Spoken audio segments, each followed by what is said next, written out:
नमस्कार दोस्तों, मैं धर्मेंद्र कुमार और आप देख रहे हैं धर्मा जीएस मास्टर, जहां मिलती है बीपीएससी की बेहतरीन तैयारी।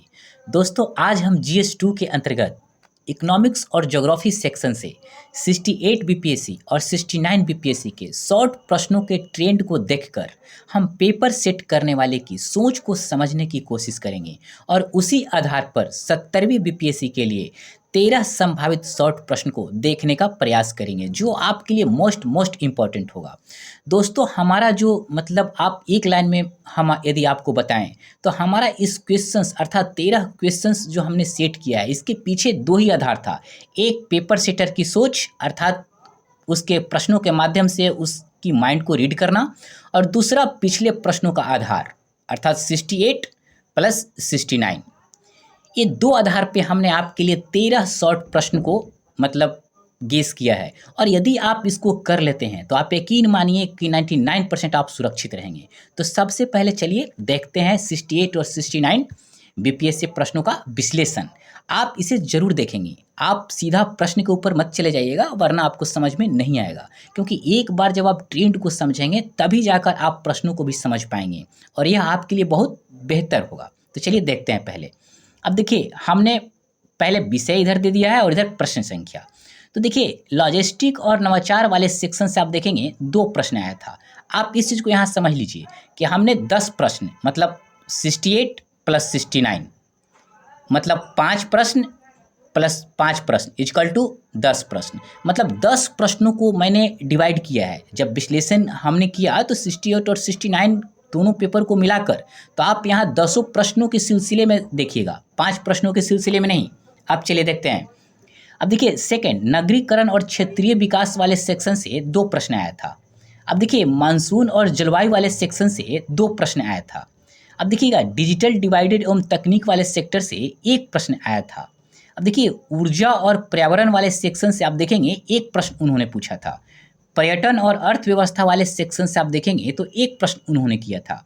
जातीय और सामाजिक संरचना बिहार के संदर्भ में देखिएगा तो 1 प्रश्न उन्होंने किया था। अर्थात आप देखिएगा कि दोनों सालों में प्रश्न उन्होंने, अब जब आप काउंट करेंगे तो 2 2 2 1 1 1 काउंट करेंगे तो 10 होगा। अब हम जब यह समझ गए कि वे क्वेश्चंस कहाँ से पूछते हैं, इसके आधार पर एक बार हम लोग इसकी प्रवृत्ति को समझने का प्रयास करेंगे, फिर पेपर सेटर की सोच समझेंगे एक एक मिनट में, और उसके बाद फिर हम अपना 13 संभावित प्रश्न को देखेंगे। आप पहले इसको समझिएगा, उसके बाद प्रश्न को देखिएगा। तो चलिए देखते हैं। सबसे पहले प्रमुख प्रवृत्तियाँ अब देखिए क्या है।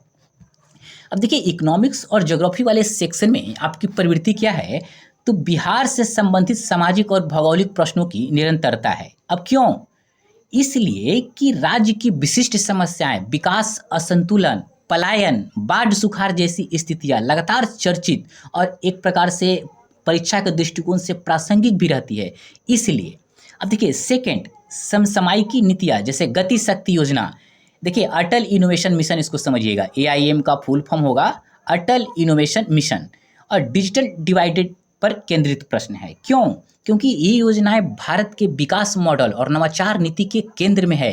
डिजिटल असमानता बिहार जैसे राज्यों के लिए एक प्रकार से चुनौती बनी हुई है, इसलिए इस तरीके के प्रश्न पूछने की ज़्यादा संभावना यहाँ पे बनी रहती है, और इस पर पूछा भी जाता है। सी देखिए, तीसरा देखिए आप, जलवायु विज्ञान और ऊर्जा स्रोतों से जुड़े प्रश्नों में विश्लेषणात्मक दृष्टिकोण रहता है। क्यों? क्योंकि जलवायु परिवर्तन, अक्षय ऊर्जा और स्थानीय संसाधनों के उपयोग की क्षमता पर आधारित देखेंगे आप अधिकतर प्रश्न होते हैं, और इसी के अपेक्षित आपसे वो आंसर की तलाश भी करते हैं, और आपको इसके आधार पे आपकी गहराई और समझ का वो परीक्षण करना चाहते हैं। नेक्स्ट, सामाजिक आर्थिक योजनाओं को भूगोल और समाज से जोड़ने की प्रवृत्ति रहती है प्रश्नों में। अब कैसे? क्यों? क्योंकि योजनाओं को आप देखेंगे प्रभाव स्थान विशेष, सामाजिक वर्गों और क्षेत्रीय विषमता पर पड़ता है, इसलिए आप देखेंगे भूगोल समाज से जुड़ाव आवश्यक हो जाता है। अब हम लोग इसके प्रवृत्ति को समझ लिए। अब 1 मिनट में हम लोग पेपर सेटर की मनोवृत्ति को समझने का प्रयास करेंगे। जो इकोनॉमिक्स और ज्योग्राफी वाले सेक्शन में जो प्रश्न को सेट करते हैं, उनका माइंड सेट क्या होता है, वो उनकी मनोवृत्ति क्या होती है, जरूर देखिए। देखिए क्या होता है, छात्र नीति। देखिए, छात्र नीति और योजना को गहराई से समझें और उन्हें स्थानीय स्तर पर जोड़ कर देखें। क्यों ऐसा चाहते हैं? तो देखिए प्रशासनिक दृष्टिकोण से ना ज़मीनी समझ होना बहुत ज़रूरी है। यही विवेकशीलता और जो नीति आपकी होती है अर्थात व्यावहारिक ज्ञान मापने का एक प्रकार से उनका ना यह एक तरीका है। अब देखिए बिहार केंद्रित विश्लेषण की मांग, नगरीकरण, जातीय संरचना, क्षेत्रीय विभाजन। अब देखिए राज्य की जटिल सामाजिक आर्थिक संरचना और प्रशासनिक योजनाओं की उपयुक्तता पर आधारित मतलब आपसे वो आंसर की अपेक्षा करते हैं। समझ रहे हैं ना आप? अब देखिए नेक्स्ट, उत्तर विश्लेषणात्मक, तुलनात्मक और व्यवहारिक समाधान पर आधारित। तो देखिए जब आप इन प्रश्नों का आंसर दें तो आपका आंसर ना विश्लेषणात्मक होना चाहिए, तुलनात्मक होना चाहिए और कहीं न कहीं ना वो व्यवहारिक दृष्टिकोण अपनाए हुए होना चाहिए। तब जाकर आपको ना मतलब 8 नंबर में आपको 6 नंबर तक मिल सकता है, 7 नंबर में आपको 5 नंबर तक मिल सकता है। अर्थात आप 70 से 75 या 80% तक नंबर उठा सकते हैं, अगर इन चीज़ों को आप समझ गए तो। इस चीज़ को ध्यान रखिएगा। आप यदि नहीं समझेंगे तो लोग 55% पाकर भी बहुत खुश होते हैं। लेकिन यदि इस दृष्टिकोण से आपने आंसर लिखने का प्रयास किया तो यकीन मानिए 70% प्लस आप नंबर लाएंगे आप। अब इतना हम समझ लिए तो अब चलिए मतलब देखते हैं आज का अपना जो 70वीं बीपीएससी मेंस 2025 के लिए जो संभावित शॉर्ट प्रश्न है अर्थात 13 अत्यधिक संभावित शॉर्ट प्रश्न, उसको देखने का प्रयास करते हैं। और इसे तो आप जरूर कर जाएंगे। मतलब यदि इतना आपने कर लिया तो शॉर्ट प्रश्न में आप लगभग 99% मानकर चलिए आप सुरक्षित। मैं 100% कभी नहीं बोलता, क्योंकि कोई भी चीज़ परफेक्ट कभी होता ही नहीं। इस सृष्टि में जो भी चीज़ आपको दिखती है वो कभी भी 100% पूर्ण नहीं होती, क्योंकि पूर्णता का गुण हमेशा निर्जीव में होती है, एब्सोल्यूट चीज़ों में होती है, ठीक ना। मतलब किसी सजीव चीज़ों में पूर्णता कभी होती ही नहीं। तो चलिए पहले प्रश्न से देखते हैं। देखिए पहला प्रश्न जो हमने आपके लिए सेट किया है, राष्ट्रीय रोजगार नीति की आवश्यकता और चुनौतियों पर चर्चा कीजिए। इस प्रश्न को आप जरूर करेंगे, मोस्ट इंपॉर्टेंट है आपके लिए, इस चीज़ को याद रखिएगा। दोस्तों हमारे चैनल को सब्सक्राइब जरूर करें और टेलीग्राम से आप जुड़ जाएं, जहां पर आपको पीडीएफ मिल जाएगा। और चैनल को सब्सक्राइब तो जरूर ही करेंगे। नेक्स्ट सेकंड प्रश्न, स्टार्टअप इंडिया अभियान का क्षेत्रीय विकास पर प्रभाव स्पष्ट कीजिए। इस प्रश्न को भी आप जरूर देखिएगा, ये भी आपके लिए ना मोस्ट इंपॉर्टेंट है। दोस्तों हम जितने भी प्रश्न आपके लिए लाए हैं ना 13, वो सब मोस्ट इंपॉर्टेंट है। इतना कर जाइए, एग्जाम में आप बेहतर करके आएंगे। तीसरा प्रश्न जो आपके लिए हमने लाया है, मतलब बिहार में शहरीकरण की नवीनतम रणनीतियों की समीक्षा कीजिए। इसको कर जाइएगा, बहुत ही इंपॉर्टेंट है यह भी।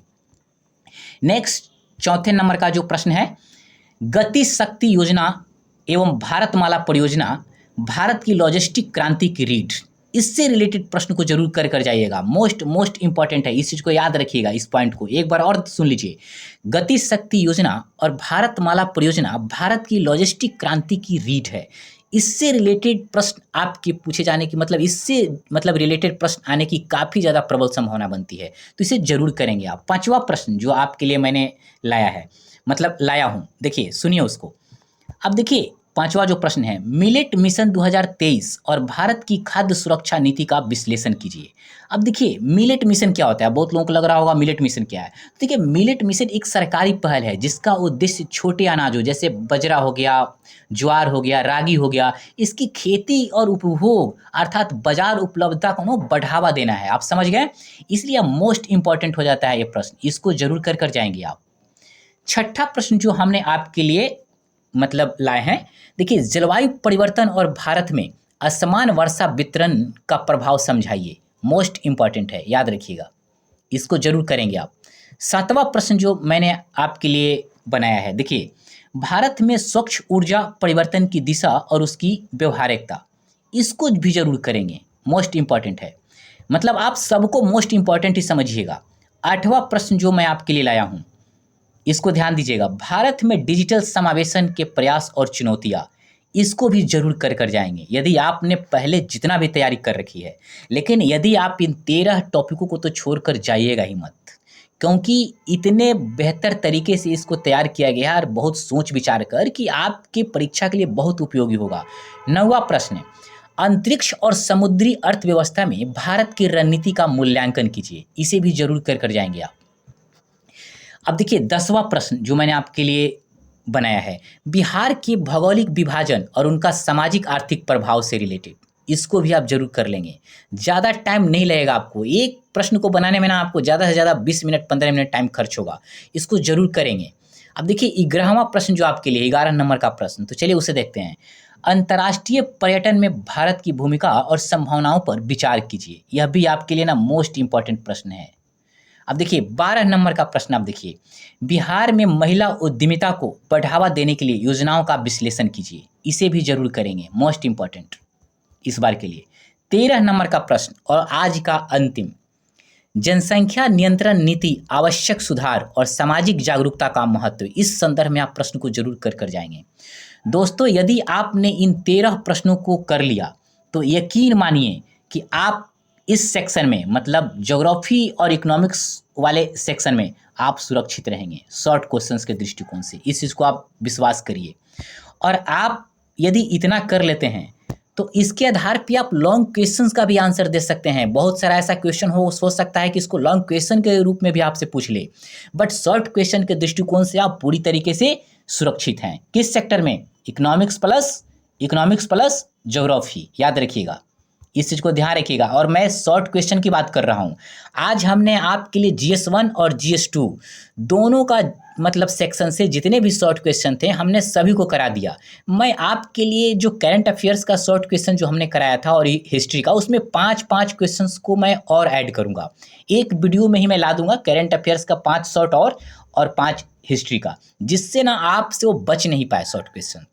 अब आज के बाद मैं GS1 और GS2 का लॉन्ग क्वेश्चंस के दृष्टिकोण से मैं लाऊंगा आपके लिए सीरीज। पहले दिन मैं GS1 का लाऊंगा और दूसरे दिन GS2 के लिए। और हर सेक्शन में 2 क्वेश्चंस का जवाब देना होता है 38 नंबर का। मैं 7-7 क्वेश्चन लाऊंगा, 5 क्वेश्चन लाऊं या 7 क्वेश्चन लाऊं, उतना यदि आप कर लेते हैं तो आप यकीन मानिए आप सुरक्षित रहेंगे। और आप बहुत अच्छे तरीके से तैयारी करके जाइए और अपने को मतलब एक प्रकार से मजबूत बनाइए। किस सेक्टर में? तैयारी के संदर्भ में। तो दोस्तों हमारे चैनल को भी सब्सक्राइब जरूर करें। और फिर नेक्स्ट मैं लॉन्ग क्वेश्चंस के दृष्टिकोण से आपके लिए गेस करके लाऊंगा, और जिस टेक्निक के आधार पे मैं लाता हूं उसी टेक्निक को वहां भी लागू करूंगा। और जिनकी तैयारी यदि अधूरी है वह सिर्फ इतने प्रश्नों को कर चले जाएं, मतलब शॉर्ट प्रश्न और प्लस लॉन्ग प्रश्न जो मैं उनको दूंगा, यकीन मानिए जो 6 महीना से तैयारी कर रहे हैं ना, आप उनकी बराबरी कर लेंगे आप। तो ठीक है दोस्तों, वीडियो देखने के लिए बहुत